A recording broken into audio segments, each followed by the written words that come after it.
Bonjour à tous mes chers élèves. Aujourd'hui, nous allons étudier une très grande notion en économie, une notion qui va vous servir à comprendre tout ce qui se passe dans les pays d'Europe du Sud au moment où nous parlons, la déflation. Donc la déflation, c'est quoi?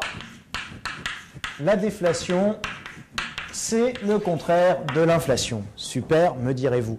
Le contraire de l'inflation, c'est les prix qui montent. La déflation, c'est les prix qui baissent. Alors, comment on obtient une baisse des prix? Parce qu'après tout, on pourrait dire, oui, super, les prix baissent, c'est absolument extraordinaire, je vais pouvoir acheter plus de choses. Le problème, c'est que bien souvent, les prix baissent parce que justement, les salaires baissent et que les prix se réajustent à la baisse des salaires. Et on obtient un cercle vicieux qu'on appelle le cercle déflationniste.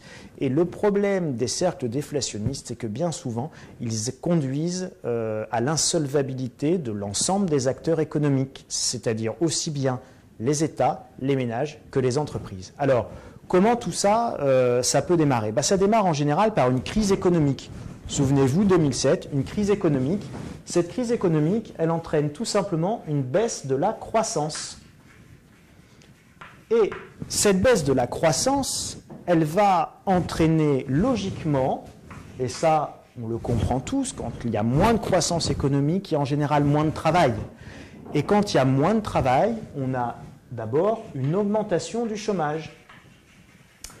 Lorsque l'on a une augmentation du chômage, on constate bien souvent que ceux qui arrivent à trouver un emploi, eh bien, trouvent un emploi plutôt pas très bien payé, mais ils prennent ce qu'ils trouvent. Et de la même façon, on va constater qu'on a une baisse des salaires, une baisse du pouvoir d'achat. Donc on a une baisse des salaires.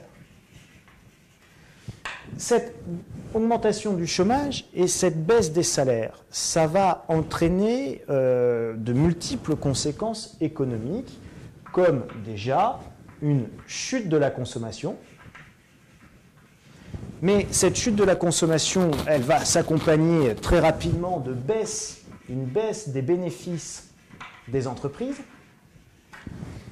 La baisse des bénéfices des entreprises et la baisse de la consommation, c'est évidemment moins de rentrées fiscales pour les États. Donc, c'est une baisse des rentrées fiscales, donc des recettes fiscales.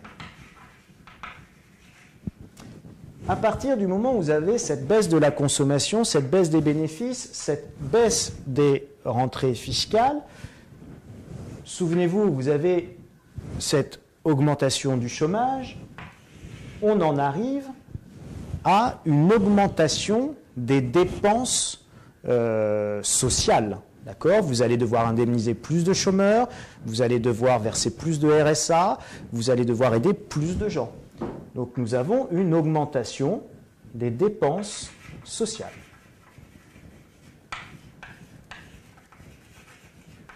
Cette augmentation des dépenses sociales va avoir un impact direct sur les finances de l'État et on va se retrouver avec une augmentation des déficits publics, augmentation des déficits. Alors les déficits, c'est tout l'argent qu'on n'avait pas, qu'on a quand même dépensé cette année. Et donc, ces déficits vont venir augmenter, s'additionner au stock de dettes que nous avions accumulé jusqu'à présent. Donc, nous allons avoir une augmentation des dettes. Or, qui dit augmentation des déficits et augmentation des dettes, vous aboutissez à la nécessité soit de diminuer les dépenses, soit d'augmenter les impôts. Parce qu'il va bien falloir financer ce que vous avez là. Voire les deux, baisse des dépenses et augmentation des impôts. C'est un petit peu la stratégie du gouvernement actuellement. On essaye de maintenir les dépenses à défaut de vraiment les baisser, mais on augmente surtout les impôts.